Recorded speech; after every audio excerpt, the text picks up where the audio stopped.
بسم الله الرحمن الرحیم. به نام خدای بخشاینده مهربان. قل یا ایها الکافرون، بگو ای کافران، لا اعبد ما تعبدون، من چیزی را که شما می پرستید نمی پرستم، ولا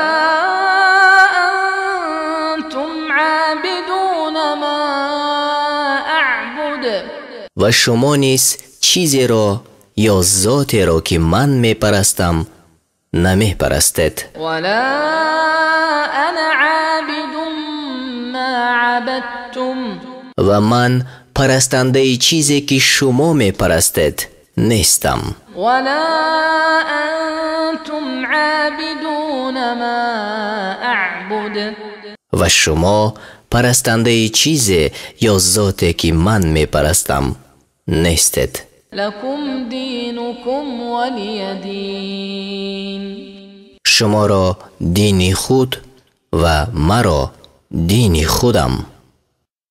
سوره کافرون.